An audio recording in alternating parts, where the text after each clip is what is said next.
Do Jornal Público, este é o P24. Os portugueses estão descontentes com o estado da nação. Isso poderá ter consequências políticas? 65% dos portugueses acham que o país está pior do que há um ano e apontam várias razões para isso. A governação é apontada como o principal problema, seguido da inflação, da corrupção e da saúde. A sondagem da Universidade Católica para a RTP, Antena 1 e Público olhou para vários temas, desde o dossiê da TAP à Jornada Mundial da Juventude e à imagem da Igreja Católica em Portugal. As conclusões serão divulgadas nos próximos dias, mas para já olhamos para as respostas sobre o estado do país e as condições de vida em Portugal. O inquérito dá uma imagem de um país descontente. Na semana em que o Parlamento debate o Estado da Nação, que será seguido de um Conselho de Estado convocado pelo Presidente da República, podemos esperar consequências políticas? Neste episódio vou falar com Helena Pereira, editora executiva do Público. Bem-vindos ao P24. Eu sou Inês Rocha. Helena, na semana em que se discute o Estado da Nação no Parlamento, já temos resultados da sondagem da Católica para a RTP e o Público. Olhando para as primeiras conclusões, o que é que revela este inquérito? Em termos gerais, este inquérito revela que as pessoas estão mais preocupadas e mais pessimistas neste último mês, comparando com aquilo que eram as respostas anteriores. Nós temos mais pessoas a considerar que o país está pior. Isto se compararmos com o mês anterior, não está, ou seja, as pessoas estão mais pessimistas do que no mês anterior, mas ainda longe dos níveis de fevereiro deste ano, em que 72% das pessoas diziam que o país está pior. Atualmente 65% das pessoas respondem que o país está pior. O país está melhor, bom, uma ínfima parte, 10%, 12%.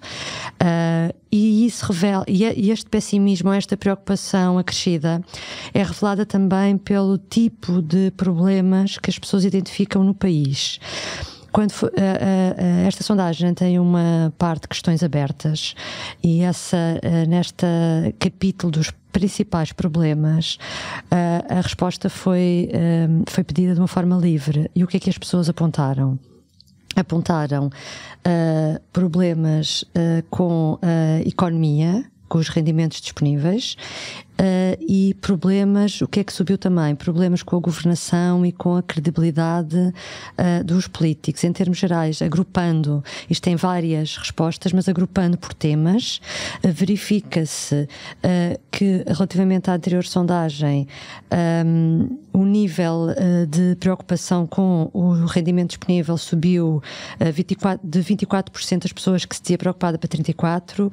A governação, então, subiu ainda mais, 14% apontavam esse como um dos problemas do país, agora o número é 31%.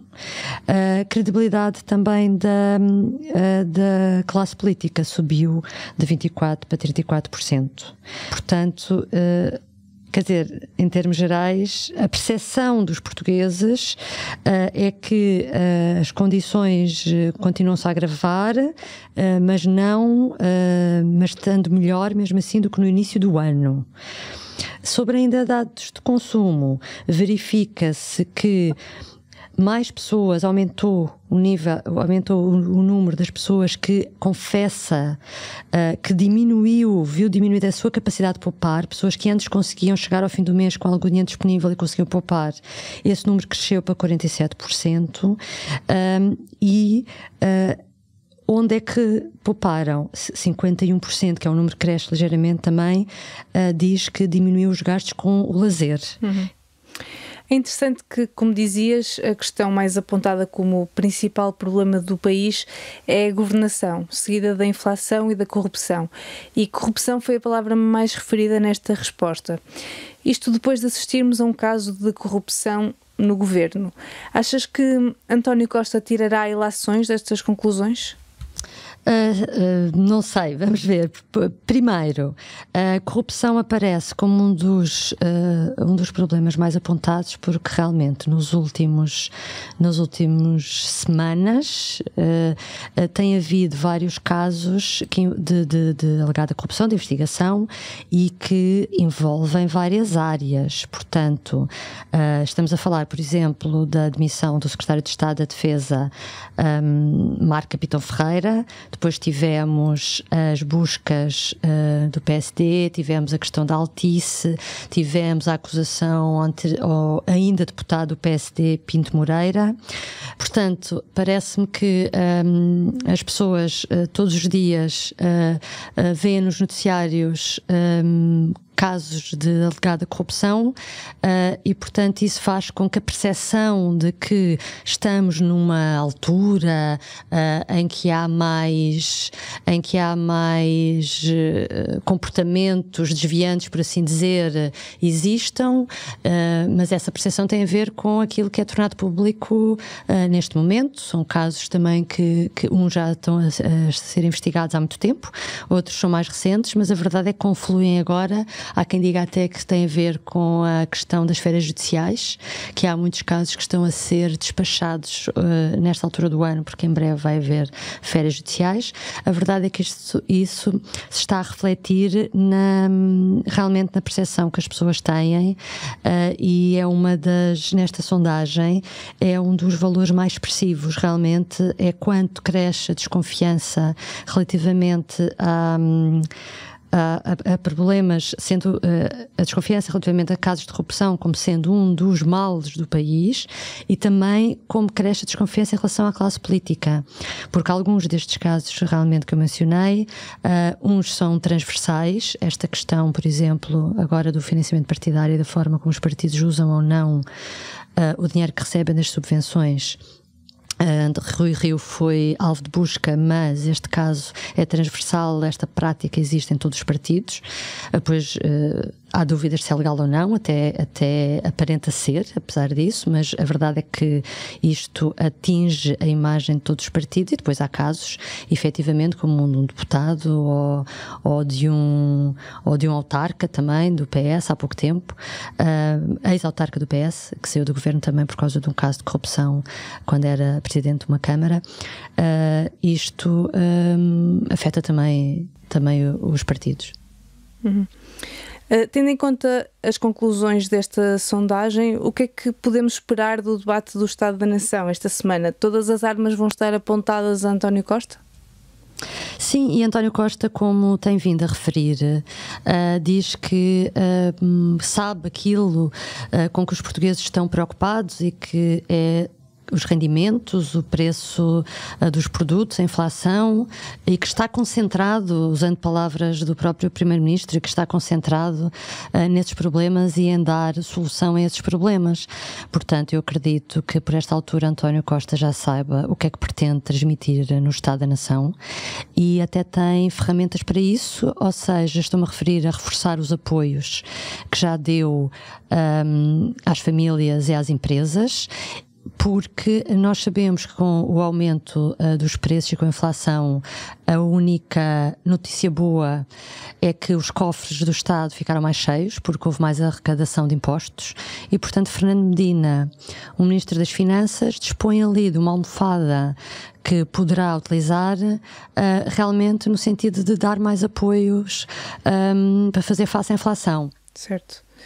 E do lado do Presidente da República, Marcelo Rebelo de Sousa marcou um Conselho de Estado para o dia seguinte ao debate. Achas que quis mandar uma mensagem ao Governo, tendo escolhido esta data? Sim, claramente. Este Conselho de Estado, que se vai realizar sexta-feira, foi anunciado pelo Presidente da República em maio, na altura em que estava no auge a crise galamba, com o Presidente a exigir a cabeça do Ministro das Infraestruturas e António Costa a recusar.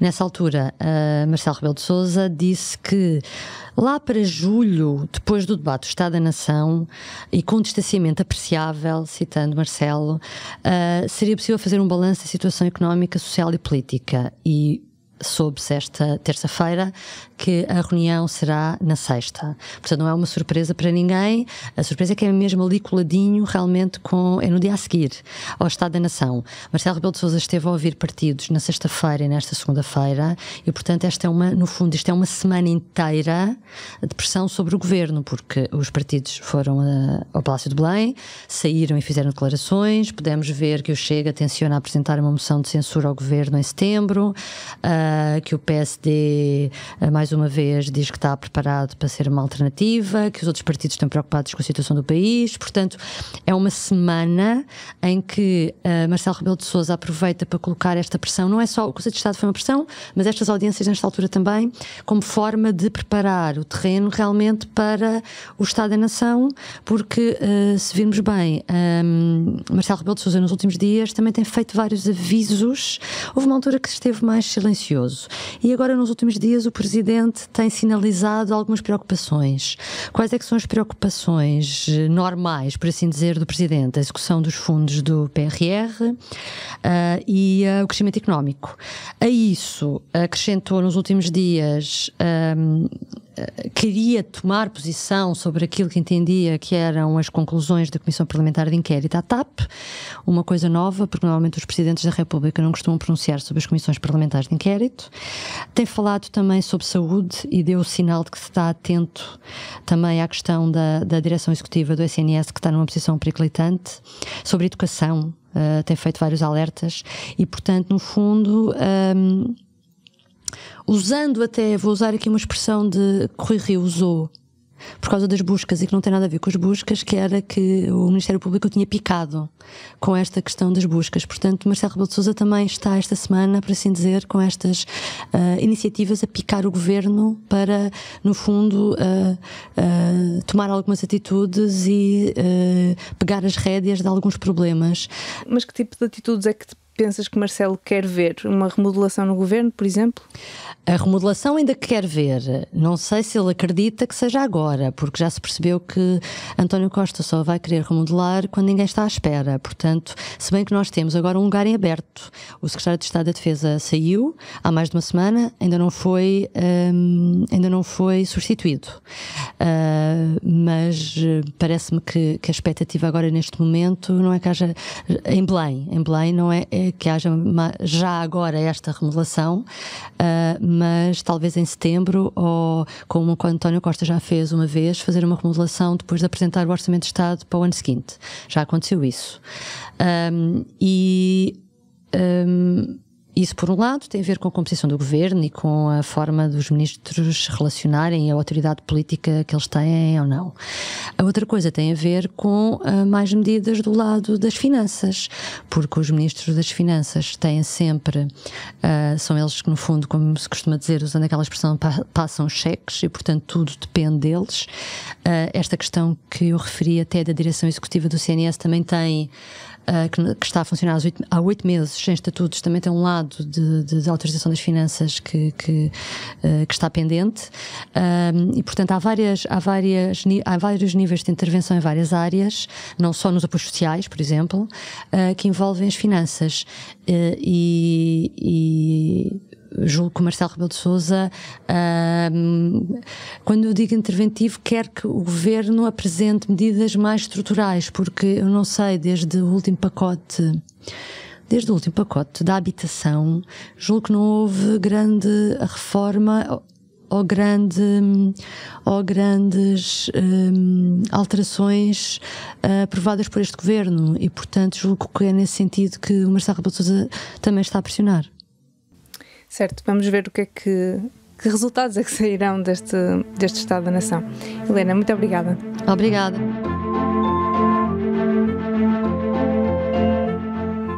Esta quarta-feira, no Público, o pedido das escolas. É preciso reforço de professores para garantir condições mínimas no próximo ano letivo.